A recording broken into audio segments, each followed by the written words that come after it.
चलिए साउंड में हम लोग आगे बढ़ते हैं। अब देखिए ये एक लॉन्गिट्यूडनल वेव इन्होंने हमें एग्जांपल दिया हुआ है। यहाँ पर देखिए कह रहा है when a sound waves pass through air, the particles of air vibrate to and forth parallel to the direction of sound wave. Thus, when a sound wave travel in the horizontal direction, then the particle of the medium also vibrate back and forth in the horizontal. मतलब जिस direction में wave चल रही है उसी direction के along to and fro vibration होगा किसका, मीडियम के पार्टिकल्स का। ओके, इसको हम लॉन्गिट्यूडनल वेव बोलेंगे। तो कह रहा please note that the waves produce in the air when guitar wire और सितार और तानपुरा वायर और violin wire is plucked are longitudinal waves. तो ये देखिए ये सितार गिटार के जो है वायर्स हैं, इसको आप ऐसे प्लग करते हो तो आवाज निकलती है, वाइब्रेट होता है। तो जिस डायरेक्शन में साउंड वेव चलती है उसी के along to and fro vibration होता है। ठीक, okay, now we know that when a longitudinal wave travels in a medium, then the particles of the medium vibrate back and forth in the same direction in which the wave travels. When the vibrating particles come closer to one another, they normally are then there is a momentary reduction in the volume and compression. अब देखो ये important है भाई, सुनो जरा ध्यान से बच्चों। देखिए ये बहुत इंपॉर्टेंट है, सुनिए। देखिए लॉन्गिट्यूडनल वेव ये बहुत इंपॉर्टेंट है। अब देखिए इंपॉर्टेंट सुनिए। देखिए ये मीडियम है, इस तरीके से ये मीडियम है, ठीक। और मीडियम में पार्टिकल वेव के चलने की डायरेक्शन के अलोंग टू एंड फ्रो इस तरीके से वाइब्रेट कर रहे हैं। कह रहा है जिस रीजन में, रीजन मतलब क्षेत्र, स्पेस में जिस रीजन में पार्टिकल पास पास आ जाते हैं, नॉर्मल कंडीशंस के कंपैरिजन में पास पास होते हैं, उस रीजन को हम कंप्रेशन रीजन बोलते हैं। क्या बोलते हैं? कंप्रेशन। तो there is a momentary reduction in the volume. Momentary reduction in the volume का मतलब जो पार्टिकल पहले इतनी स्पेस में रहते थे, अब वो, बात समझ रहे हो? ये देखो इस तरीके से, ये देखिए ये पार्टिकल पहले इस तरीके से नॉर्मली थे,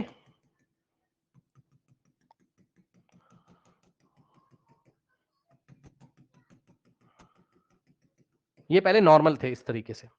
अब ये वाले रीजन में क्या हुआ, पार्टिकल पास पास आ गए। तो जब पास पास आ जाएंगे तो पार्टिकल थोड़े से ही स्पेस में आएंगे इस तरीके से, तो वॉल्यूम डिक्रीज हो जाएगा। वॉल्यूम मतलब स्पेस ऑक्यूपाइड क्या हो जाएगा, डिक्रीज हो जाएगा। ठीक, तो स्पेस ऑक्यूपाइड क्या हो गया, डिक्रीज हो गया। तो यहां वॉल्यूम डिक्रीज, तो जिस रीजन में मोमेंटली वॉल्यूम डिक्रीज होगा उसको हम कंप्रेशन बोलेंगे। क्या बोलेंगे? कंप्रेशन बोलेंगे। और वहीं पर कोई कोई रीजन, ये देखिए ये नॉर्मल, ऊपर आपको नॉर्मल दिखाई पड़ रहा है, ये नॉर्मल वॉल्यूम से कम हो गया है इसका वॉल्यूम, चेक कर लो, और पास पास आ गए। मतलब यहां ध्यान से देखिए, ये देखिए पहले इतने वॉल्यूम में टू पार्टिकल थे, अब इतने ही वॉल्यूम में इतने सारे पार्टिकल आ गए, यानी कि टू पार्टिकल को रहने के लिए और कम जगह की जरूरत है, तो वॉल्यूम डिक्रीज हो गया।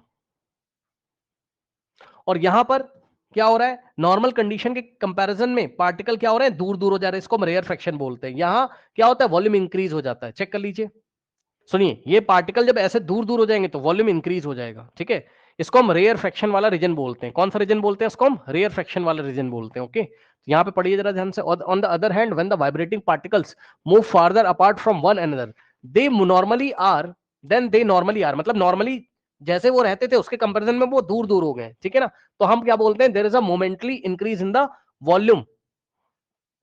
तो वॉल्यूम में इंक्रीमेंट हो गया है अचानक से। नॉर्मल मीडियम जो नॉर्मल था, जिस हिसाब से उसका नॉर्मल वॉल्यूम था, उसके कंपैरिजन में अगर वॉल्यूम डिक्रीज हो गया तो कंप्रेशन, और वॉल्यूम इंक्रीज हो गया तो रेयर फ्रैक्शन। अब यहां पर कंप्रेशन की बात इन्होंने लिखी हुई है, तो इसको आप पढ़ लीजिए अच्छी तरीके से। कंप्रेशन क्या है? A compression is that part of the longitudinal wave in which the particles of the medium are closer to one another than they normally are. ये देखिए ये कंप्रेशन का रीजन है, मतलब नॉर्मली जैसे थे उसके कंपैरिजन में और वो पास पास आ गए, और इसका रिजल्ट क्या होता है, there is a momentary reduction in the volume. There is a momentary reduction in the volume. तो पल भर के लिए वॉल्यूम का क्या होता है, रिडक्शन होता है। करेक्ट, पल भर के लिए वॉल्यूम का रिडक्शन होता है। ओके, नाउ उसके बाद कंप्रेशन को हम सी से दिखाते हैं, कैपिटल सी से। इसके बाद यहां पे देखिए जरा, अब रेयर फ्रैक्शन क्या है? Rarefaction is that part, अब ये दोनों बातें आप लोग खुद से पढ़िए। Rarefaction is that part of a longitudinal wave in which the particles of the medium are farther apart than the normal. ठीक है, नॉर्मल की कंपैरिजन में वो फार्दर अपार्ट यानी कि दूर दूर है। ठीक, और momentarily increase in the volume of the medium हो जाता है रेयर फ्रैक्शन में। ये दोनों बातें आप लोग टू टाइम्स पढ़िए फटाफट। यहां पढ़िए ये कंप्रेशन के बारे में यहां से यहां तक, ठीक, और रेयर फ्रैक्शन के बारे में यहां से यहां तक। इसको आप लोग फटाफट पढ़िए, टू टाइम्स पढ़िए फटाफट जल्दी से। हो गया, पढ़ लिया है? बोलिए यस। अब यहां पर थोड़ी सी और बातें आपको थोड़ी पढ़नी और उनको ध्यान रखना है ना, क्योंकि आपको ग्राफ बनाना होगा तो ये सब बातें आपको पता होनी चाहिए। पढ़िए, another point to be noted that compression there is a temporary increase in the density of the medium. ठीक, डेंसिटी क्या होता है बताइए, मास पर यूनिट वॉल्यूम। डेंसिटी क्या होता है बताइए, mass divided by mass per unit volume, है ना।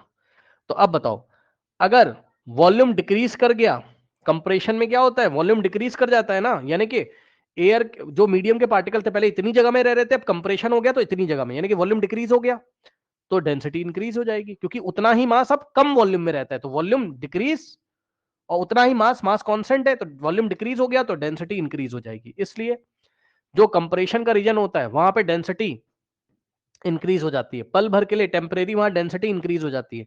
इसी तरीके से जो रेयर फ्रैक्शन है आपका, तो रेयर फ्रैक्शन में क्या होता है, वॉल्यूम इंक्रीज होता है, तो रेयर फ्रैक्शन, आर का मतलब रेयर फ्रैक्शन और सी का मतलब कंप्रेशन, तो कंप्रेशन में डेंसिटी इंक्रीज, और रेयर फ्रैक्शन में क्या होता है बताइए, रेयर फ्रैक्शन में क्या होता है, रेयर फ्रैक्शन में जो आपका वॉल्यूम है is inversely proportional to, sorry volume बता रहा हूं एक second, yes, density is inversely proportional to volume है, क्योंकि मास तो कांस्टेंट है, उतना ही मास मीडियम के पार्टिकल का, उतना ही मास अब ज्यादा वॉल्यूम में आ जाता है ना, वॉल्यूम इंक्रीज, तो वॉल्यूम इंक्रीज तो डेंसिटी डिक्रीज हो जाती है रेयर फ्रैक्शन में। ठीक, पढ़ लीजिए क्या लिखा हुआ है।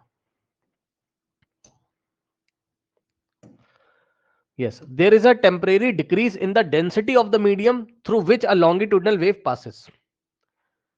कब, जब रेयर फ्रैक्शन होता है तो डेंसिटी क्या करेगी, डिक्रीज। तो याद रखना है, कंप्रेशन में डेंसिटी इंक्रीज और रेयर फ्रैक्शन वाले रीजन में डेंसिटी डिक्रीज।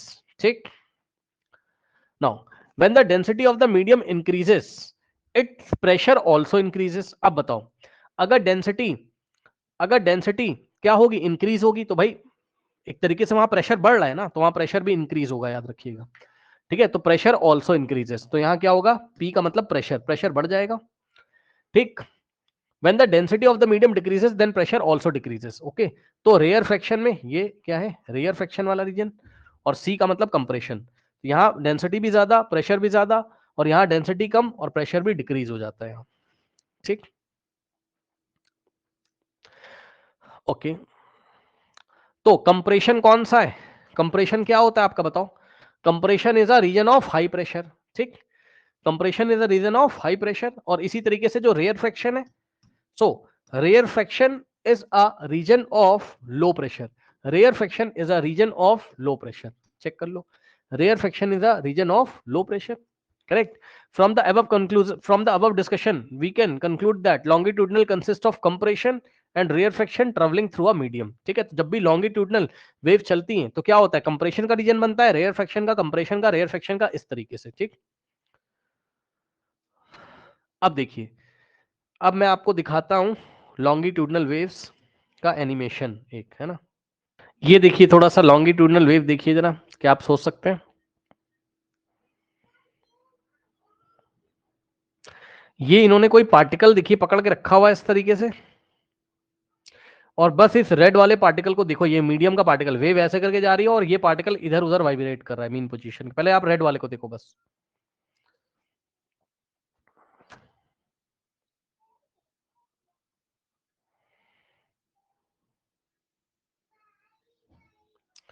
ठीक, यहां से इस तरीके से मान लो, ऐसा कोई स्लिंकी होगी मान लो, उसमें इस तरीके से प्रेशर लग रहा है, तो ऐसा लग रहा है दूर से देखने से जैसे क्या चल रहा हो, जैसे क्या चल रहा हो बताइए, कंप्रेशन और रेयर फ्रैक्शन, कंप्रेशन और रेयर, ये देखो, कंप्रेशन, इसके पीछे रेयर फ्रैक्शन, फिर कंप्रेशन, फिर रेयर फ्रैक्शन, फिर कंप्रेशन, फिर रेयर फ्रैक्शन, ये देखिए। लेकिन एक्चुअल में पार्टिकल नहीं जा रहा है, जो जहां पे आपको कंप्रेशन दिखता है वो क्या है, हाई प्रेशर वाला रीजन है, और जहां पार्टिकल दूर दूर दिखाई पड़ रहे हैं वो रेयर फ्रैक्शन है। ठीक, और एनर्जी आगे इस तरीके से प्रोपोगेट कर रही होगी। और देखते हैं कोई, इन्होंने बस एक रेड वाले को, अगर आप किसी पे भी फोकस करोगे, कोई भी पार्टिकल पकड़ लो, चाहे ब्लैक वाला पकड़ लो, देखो इधर जाएगा, इधर जाएगा, इधर जाएगा, इधर, ये चल के उधर नहीं जाएगा।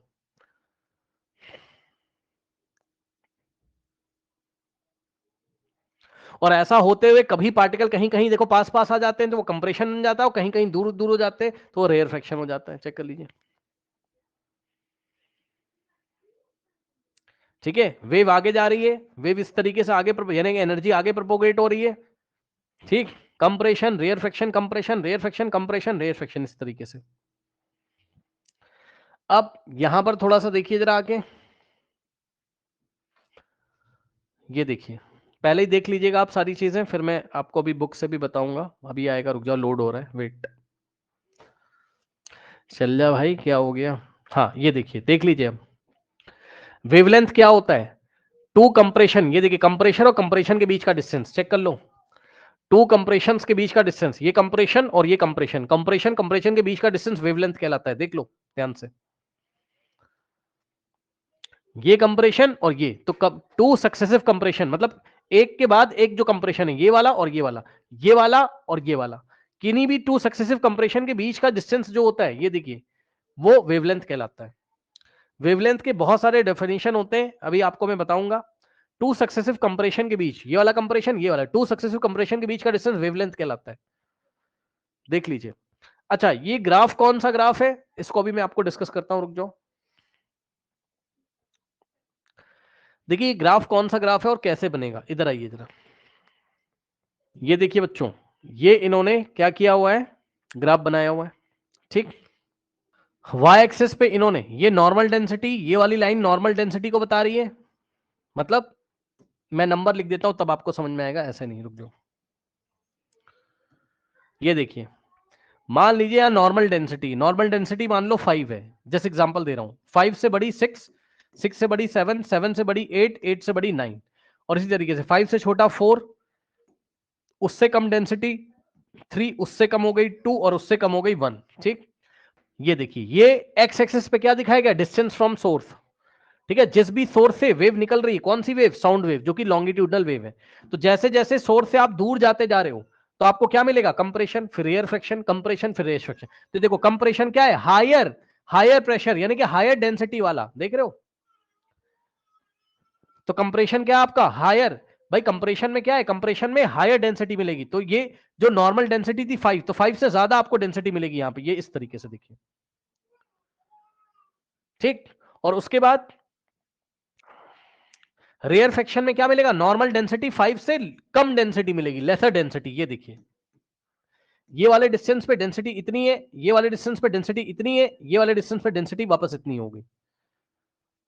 तो ये देखिए, यहां डेंसिटी ज्यादा, यहां कम, और यहां कम। नॉर्मल से, नॉर्मल कंडीशन से डेंसिटी यहां ज्यादा, यहां कम, यहां ज्यादा, यहां कम। तो compression, rarefaction, compression, rarefaction, इस तरीके से, और इस डायरेक्शन में वेव जा रही है ऐसे करके। ठीक, तो लॉन्गिट्यूडनल वेव में ध्यान से सुनिए जरा, क्वेश्चन सुनिए मेरा। लॉन्गिट्यूडनल वेव में कौन सा ग्राफ बनाया जाता है, लॉन्गिट्यूडनल वेव में कौन सा ग्राफ बनाया जाता है, किसके वजह किसके, तो ध्यान से सुनिए, डिस्टेंस वर्सेस, ये डिस्टेंस है, डिस्टेंस वर्सेस डेंसिटी। कौन सा ग्राफ बनाते हैं, याद रखिएगा, distance versus density graph. X axis पे डिस्टेंस और वाई एक्सेस पे डेंसिटी। अब ये वाला ग्राफ आपको याद होना चाहिए, और इसकी लेवलिंग भी आपको याद होनी चाहिए। ये लॉन्गिट्यूडनल वेव के लिए है, किसके लिए, लॉन्गिट्यूडनल वेव के लिए। चेक कर लो, बताइए हो जाएगा ग्राफ ये, यस और नो। ठीक, इसके बाद ये ग्राफ हो गया आपका लॉन्गिट्यूडनल का। अब इसके बाद, अब ट्रांसवर्स वेव। ये देखिए, ट्रांसवर्स वेव में क्या होता है, a wave in which the particles of the medium vibrate up and down at right angles to the direction to which the wave is moving। तो जिधर वेव जा रही है उसके चलने के परपेंडिकुलर डायरेक्शन में अगर पार्टिकल्स वाइब्रेट कर रहे हैं, तो इस वेव को आप क्या बोलोगे, बताइए, ट्रांसवर्स वेव। अब आप एक काम करिए, यहां से यहां तक पढ़िए फटाफट, 2 टाइम्स पढ़िएगा। ये लीजिए, यहां से लेके और यहां तक 2 टाइम्स पढ़िए जरा, फटाफट पढ़िए, फटाफट, और याद करिए। हो गया, चलो अब नेक्स्ट देखो जरा।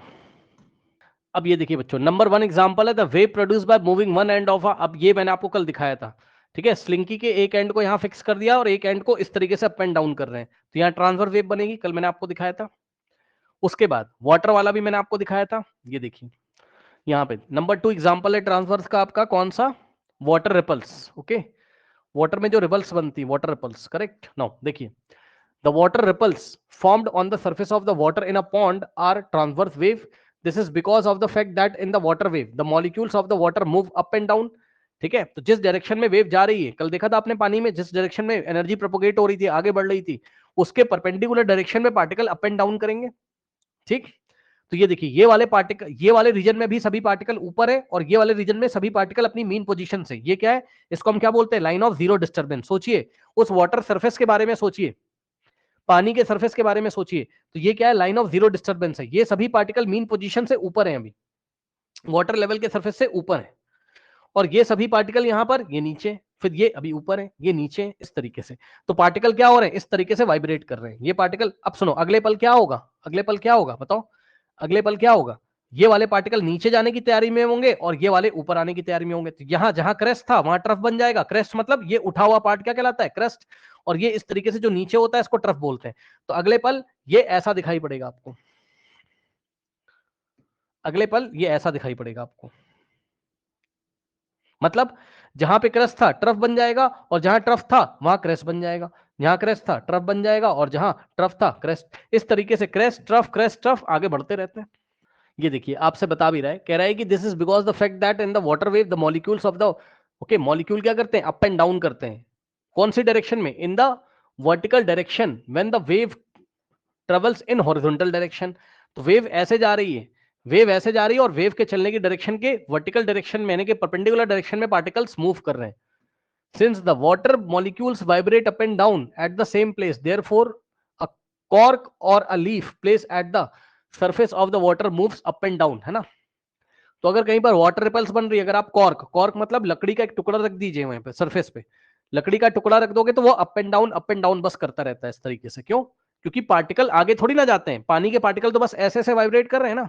We know that when a transfer wave travels horizontal in a medium, the particles of the medium vibrate up and down in the vertical direction. तो वेव ऐसे जा रही है, वेव इस डायरेक्शन में जा रही है, तो किसी किसी किसी टाइम पे हमने मान लीजिए एक पिक ले ली, उस वाटर सरफेस की पिक ले ली, तो आपको ऐसा दिखाई पड़ेगा। जहां पर पानी के particle line of zero disturbance से ऊपर है वहां ऐसा दिखाई पड़ेगा क्रेस्ट, और जहां लाइन ऑफ जीरो डिस्टर्बेंस से नीचे वहां ट्रफ दिखाई पड़ेगा आपको। When the vibrating particle move upward above the line of zero disturbance, they form elevation और hump. Okay? ये देखिए, ये लाइन ऑफ जीरो डिस्टर्बेंस से जब ऊपर होते हैं तो उसको हम क्या बोलते हैं, इसको हम बोलते हैं क्या, एलिवेशन बन गया या हम्प बन गया। ओके, और जब लाइन ऑफ जीरो डिस्टर्बेंस से नीचे होते हैं तो उसको हम क्या बोलते हैं, डिप्रेशन या होलो या क्रेस्ट, क्रेस्ट कह रहा हूं सॉरी, या ट्रफ बोलते हैं। अब यहां पर देखिए जरा, द डिप्रेशन और hollow in a transverse wave is called trough. ये जो डिप्रेशन बना है इसको ट्रफ बोला जाता है। दूसरे शब्दों में बोले तो जो लाइन ऑफ जीरो डिस्टर्बेंस होती है उससे नीचे का जो पार्ट होता है, पढ़ लीजिए, in other words a trough is that part of the transfer wave which is below the line of zero disturbance. Elevation वाला जो पार्ट होता है ये वाला, इसको हम क्या बोलते हैं, क्रेस्ट। पढ़ लीजिए, ठीक, ये सब पढ़िए, ये पढ़िए पूरा, ये पढ़िए पूरा यहां से यहां तक जो मैंने अंडरलाइन किया पूरा पढ़िए।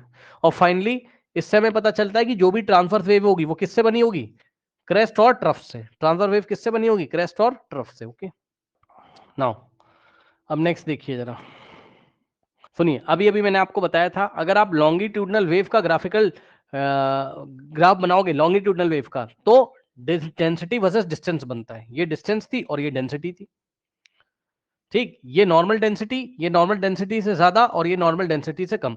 तो कंप्रेशन में ज्यादा डेंसिटी होती है और रेयर फ्रैक्शन में डेंसिटी लेस हो जाती है।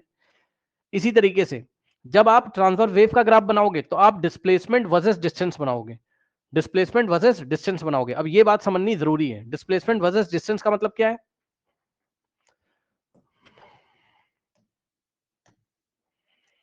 ये देखिए, यहां आपका सोर्स था मान लीजिए, तो सोर्स से वेव इस तरीके से आगे जा रही है, वेव जाने का मतलब है एनर्जी आगे जा रही है, ठीक। तो ये हो गया आपका डिस्टेंस, और डिस्प्लेसमेंट क्या क्या होता है, ये हो गया डिस्टेंस। डिस्टेंस कौन सा, वेव का डिस्टेंस, वेव ने कितना डिस्टेंस ट्रेवल किया, ये वेव इस तरीके से आगे जा रही है, प्रोपोगेट हो रही है। और जो मीडियम के पार्टिकल, जैसे भी पानी वाला आपने देखा था, पानी है ना, तो वेव ऐसे जा रही, तो पानी के पार्टिकल ऐसे ऐसे वाइब्रेट हो रहे हैं ना, तो वही चीज है। किसी पल हमने फोटो खींच ली उसकी, जब हमने फोटो खींची तो ये देखिए, जो मीडियम का पार्टिकल है ये वाटर का सरफेस है, इसी को हम क्या बोलते हैं, लाइन ऑफ जीरो डिस्टर्बेंस। अभी देखो ये वाला पार्टिकल यहां चला गया है, और ये वाला पार्टिकल अभी यहां है, और ये वाला पार्टिकल यहां है, और ये वाला यहां है, ये वाला यहां है, ये अपनी मीन पोजीशन पे ही है, ठीक। ये वाला पार्टिकल यहां है, ये वाला यहां है, ये वाला यहां है, ये वाला यहां है, मतलब ये जो सरफेस पे था ये यहां आ गया। अगले पल क्या होगा, ये उतर के नीचे आएंगे और ये ऊपर जाएंगे, तो अगले पल आपको ऐसा नहीं दिखाई पड़ेगा। तो ये देखिए डिस्प्लेसमेंट, ये मीन पोजीशन से इसकी डिस्प्लेसमेंट दिखा रहे हैं, ऐसी है कि ऐसी है इसकी मीन पोजीशन से। तो अगले पल क्या होगा, जो क्रस्ट है वो ट्रफ बन जाएगा और जो ट्रफ है वो क्रस्ट बन जाएगा। ये देखिए इस तरीके से। तो इस तरीके से आपको ऐसा लगेगा क्रस्ट ट्रफ आगे बढ़ रहे हैं। ठीक है, तो फिर से लॉन्गिट्यूडनल वेव के लिए कौन सा ग्राफ होता है बताइए? लॉन्गी, हाँ, ये लॉन्गिट्यूडनल के लिए कौन सा ग्राफ होता है आपका? डिस्टेंस वर्सेस डेंसिटी, या हाँ यस, या density versus distance, density distance graph. आपके मन में पिक्चर बनना चाहिए, वेव जिधर जा रही है ना, उसी के अलोंग पार्टिकल वाइब्रेट करें तो कहीं कंप्रेशन, कहीं रेयरफेक्शन, कंप्रेशन, रेयरफेक्शन, ऐसे बन रहा होगा। लेकिन यहां पर क्या है, जो पानी में ट्रांसफर वेव बन रही थी, ट्रांसफर वेव में क्या है कि वेव तो ऐसे जा रही लेकिन पार्टिकल ऐसे ऐसे, तो पार्टिकल अपनी मीन पोजीशन से ऐसे ऐसे जो वाइब्रेट करे, इसको हम डिस्प्लेसमेंट बोल रहे हैं। मीन पोजीशन से ऐसे हैं कि कैसे हैं कि कहां है, उनकी पोजीशन क्या, पोजीशन को हम डिस्प्लेसमेंट से दिखा रहे हैं। तो वेव ऐसे जा रही है और आपने पानी के सरफेस की फोटो खींच ली किसी टाइम, तो वो फोटो ऐसी दिखाई पड़े, कुछ पार्टिकल अपनी सरफेस से ऊपर है, कुछ नीचे है, कुछ कहीं है, कुछ कहीं, मतलब ये वाला पार्टिकल यहां है, ये यहां है, ये वाला पार्टिकल यहां है, ये यहां है, ये वाला पार्टिकल यहां है। ठीक, तो ये चल रहा है। तो ट्रांसफर वेव में ग्राफ कैसा बनता है, डिस्प्लेसमेंट वर्सेस डिस्टेंस, और बनता वैसे ही है, साइनोसोडल, इसको साइनोसोडल ग्राफ बोलते हैं। ये साइन वेव वाला ग्राफ है ना, बनेगा तो वैसे ही। ठीक, अब देखिए नेक्स्ट है कैरेक्टरिस्टिक ऑफ साउंड वेव। ठीक है, साउंड वेव की कैरेक्टरिस्टिक, सबसे पहले देखते हैं वेवलेंथ क्या होता है। ठीक, ये सब कैरेक्टरिस्टिक है इसकी, कौन कौन सी हमें पढ़नी कैरेक्टरिस्टिक में, wavelength, amplitude, time period, frequency, ठीक है ना, ये सारी चीजें, वेलोसिटी या wave, relationship between velocity, frequency and wavelength of a wave, जिसको हम वेव इक्वेशन भी बोलेंगे। ठीक, ये सब हमें पढ़ना है यहाँ पर, characteristic of sound wave. Okay, देखिए कैरेक्टरिस्टिक का मतलब ये है कि साउंड को डिस्क्राइब करने के लिए, यानी कि साउंड की इंफॉर्मेशन देने के लिए, उसकी वेव, भाई साउंड की कुछ ना कुछ करस्पॉन्डिंग वेव बनेगी, साउंड वेव के फॉर्म में चलेगा, तो उस वेव की कुछ विशेषताएं होती हैं। ठीक है, जैसे कि मान लीजिए कि किसी लड़के ने, ये कोई लड़का है इस तरीके से, और इसने रेड रेड शर्ट पहनी हुई है और ब्लू पैंट पहनी हुई है, तो इसकी कैरेक्टरिस्टिक कैसे कैसे पहचानोगे, रेड शर्ट और ब्लू पैंट ऐसे। तो इसी तरीके से वेव की भी कुछ कैरेक्टरिस्टिक होती हैं, जैसे कि उसका वेवलेंथ कितना है, उसका एम्पलीट्यूड कितना है, उसका टाइम पीरियड कितना है, उसकी फ्रीक्वेंसी कितनी है, उसकी वेलोसिटी है, उसकी स्पीड कितनी है। ठीक है ना, ओके, इन सभी कैरेक्टरिस्टिक की हेल्प से आप किसी वेव को पहचानते हो। मतलब अलग अलग वेव का टाइम पीरियड अलग अलग होगा, फ्रीक्वेंसी अलग अलग होगा, वेलोसिटी आपका अलग अलग होगा, ठीक, वेवलेंथ अलग अलग होगा, एम्पलीट्यूड आपका अलग अलग होगा, अलग अलग वेव का अलग अलग होगा। ठीक, ओके, नाउ अब देखिए सबसे पहले हम बात करते हैं किसकी, वेवलेंथ की। अब वेवलेंथ क्या होता है, minimum distance in which a sound wave repeat itself is called wavelength. ये वेव के द्वारा चली गई मिनिमम, कम से कम डिस्टेंस है, जिस डिस्टेंस में साउंड वेव अपने को रिपीट करती है। इस बात का क्या मतलब बताओ, ये देखिए ये वेव है, ये एक साइकिल है वेव का, तो यहां से यहां तक आप इसको वेवलेंथ बोल सकते हो। इसी तरीके से आप टू कंप्रेशंस के बीच, मान लो कंप्रेशन है, टू कंप्रेशंस के बीच का डिस्टेंस भी लैम्डा कहलाता है, टू कॉन्सेक्यूटिव कंप्रेशन के बीच का डिस्टेंस भी लैम्डा कहलाता है। लैम्डा का मतलब वेवलेंथ, वेवलेंथ को हम लैम्डा से दिखाते हैं। ठीक, ओके, इसी तरीके से टू रेयर फ्रैक्शन के बीच का डिस्टेंस भी क्या कहलाता है, ये देखिए यहां से लेके ये रेयर फ्रैक्शन है और नेक्स्ट रेयर फ्रैक्शन ये वाला है, तो टू रेयर फ्रैक्शन के बीच का डिस्टेंस भी लैम्डा कहलाता है।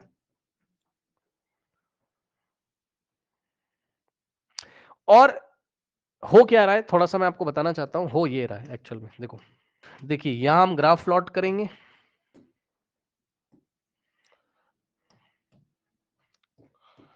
ये डिस्टेंस है, ठीक, और ये डेंसिटी है।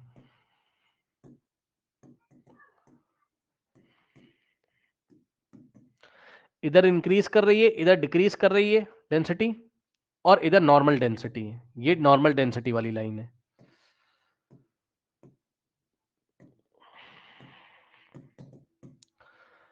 अब देखो होता क्या है,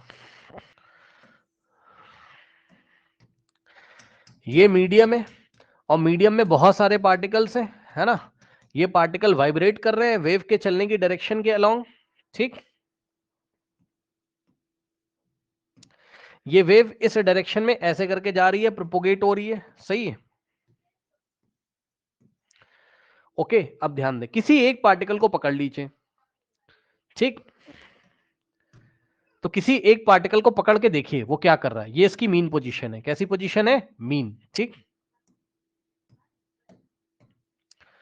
ये इसकी मीन पोजीशन है। अब ये पार्टिकल वाइब्रेट करना शुरू करता है, मान लो ये भी अपने मीन पे, तो ये पहले इधर जाएगा, इसने 1/4 साइकिल कर लिया, तो यहां वेव ऐसे करके प्लॉट हो जाएगी 1/4 साइकिल के लिए। अब ये इधर गया भाई, ऐसे ऐसे वाइब्रेट करता है, इधर जाएगा, फिर लौट के ऐसे मीन पे आया होगा, तो जिस टाइम ये वापस ऐसा मीन पे आ गया तो ग्राफ यहां तक आ जाएगा। ये लीजिए, हाफ साइकिल कंप्लीट हो गया। अब ये इधर गया लेफ्ट हैंड साइड एक्सट्रीम पे, तो 1/4 साइकिल और कंप्लीट हो जाएगा। और ये इधर गया, वापस मीन पे आ गया, तो मीन से चला था और एक साइकिल कंप्लीट कर लिया, इधर गया, मीन से होता हुआ इधर आया और वापस मीन पे आया, तो एक साइकिल कंप्लीट हुआ। तो यहां पे अब एक साइकिल इस तरीके से वेव का कंप्लीट हो गया। तो यहां से यहां तक की जो डिस्टेंस है इसको ही हम वेवलेंथ बोलेंगे। तो इसलिए लिखा हुआ है कि ये वो डिस्टेंस है, ये देखिए ये डिस्टेंस है यहां से यहां तक, तो ये वो डिस्टेंस है जिस डिस्टेंस में वेव अपने आप को रिपीट करती है। अब वेव अपने आप को फिर से रिपीट करेगी, फिर ये पार्टिकल कहां गया, मीन पे, फिर इधर जाएगा, तो फिर 1/4 साइकिल बनेगा, चेक कर लो।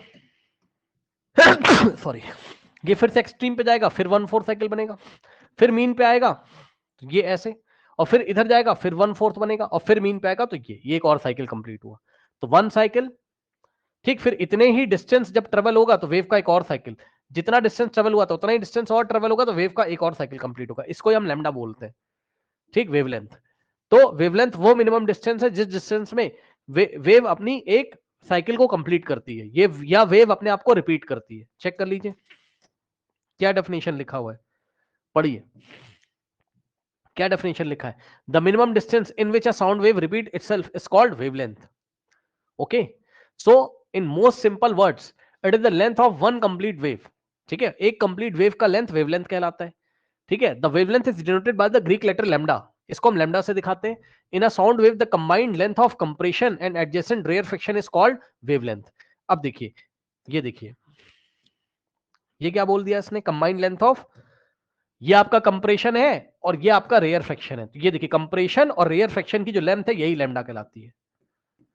तो इसलिए एक और डेफिनेशन लिखी, combined length of compression and adjacent rarefaction. Adjacent मतलब इसी के साइड वाला, कंप्रेशन और रेयर फ्रिक्शन का जो कंबाइंड लेंथ है उसको हम लैम्डा बोलते हैं। एक तो ये डेफिनेशन हो गई, और बहुत सारी डेफिनेशन है इसकी, और पढ़िए। In a sound wave, the distance between the centers of two consecutive rare frictions और two consecutive compression, तो दो लगातार आने वाले कंप्रेशन या दो लगातार आने वाले रेयर फ्रिक्शन के सेंटर्स के बीच का डिस्टेंस भी लैम्डा कहलाता है। ये देखो, ये कंप्रेशन का सेंटर है और ये नेक्स्ट कंप्रेशन का सेंटर है, तो आप चाहो तो इसको भी लैम्डा बोल सकते हो, ठीक। तो यहां से यहां तक ये लैम्डा, या फिर इसी तरीके से अगर आप चाहो तो ये रेयर फ्रिक्शन और इसके नेक्स्ट वाला ये वाला रेयर फ्रिक्शन, तो इन दोनों के बीच का, इन दोनों के सेंटर के बीच का जो डिस्टेंस है वो भी क्या कहलाएगा, ये देखिए इस तरीके से, इसको भी आप क्या बोलोगे, लैम्डा, वेवलेंथ। ये लैम्डा का साइन है, लैम्डा,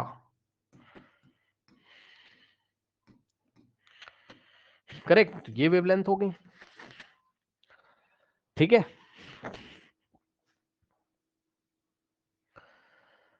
तो इतनी सारी डेफिनेशन है। नंबर 1 डेफिनेशन, वेव जितने मिनिमम डिस्टेंस में अपने आप को रिपीट करती है उसको लैम्डा, या फिर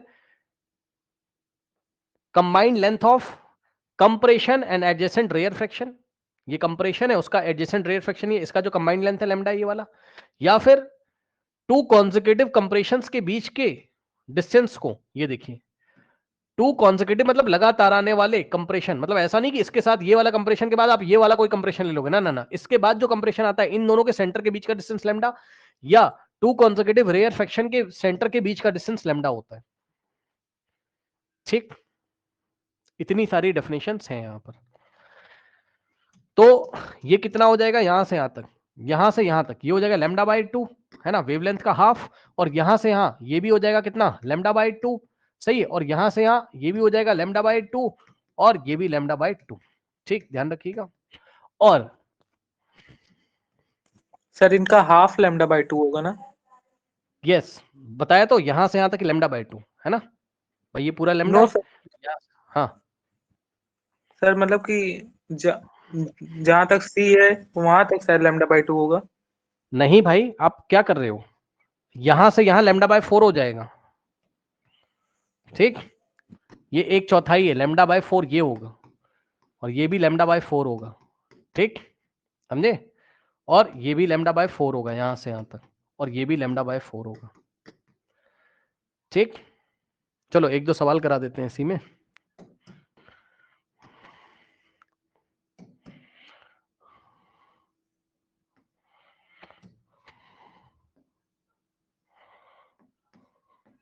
ठीक, चलिए आंसर बताइएगा जरा। ठीक, यहां से यहां तक ये कितना है बताओ, यहां से यहां तक कितना है, बोलो बोलिए कितना है। Lambda by 4। लैम्डा बाय 4 क्यों हो जाएगा भाई, अरे ये कंप्रेशन का सेंटर है और ये वाला भी कंप्रेशन का सेंटर है, तो 2 कंप्रेशंस के बीच का डिस्टेंस क्या होता है, आया कि नहीं आया बताइए। Yes sir. और यहां से यहां तक ये भी कितना हो जाएगा, ये भी लैम्डा है। ठीक, जितना डिस्टेंस ये है उतना ही डिस्टेंस ये है, और उतना ही डिस्टेंस ये भी है, रेयर फ्रैक्शन ये वाले से यहां तक। ठीक, कोई डाउट है बताइए। अब बताओ, अगर यहां से यहां लैम्डा है तो ये हाफ हो जाएगा लैम्डा बाय 2, बोलो, यस सर। और यहां से यहां ये भी हो जाएगा लैम्डा बाय 2। ठीक,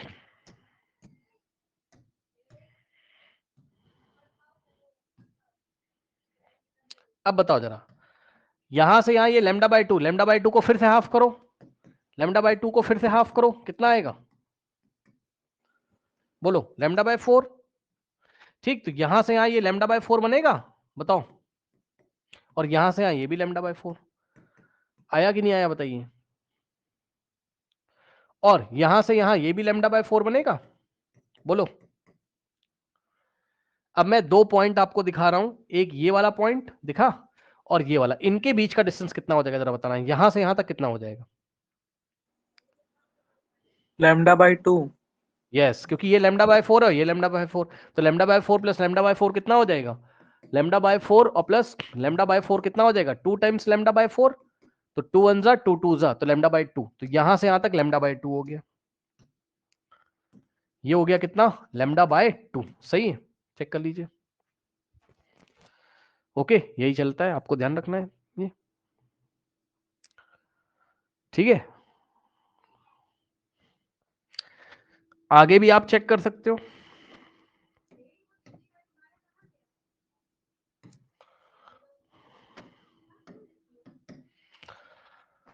अब आप चेक कर लो, यहां से यहां तक कितना हो जाएगा बताओ, लैम्डा बाय 2, क्यों,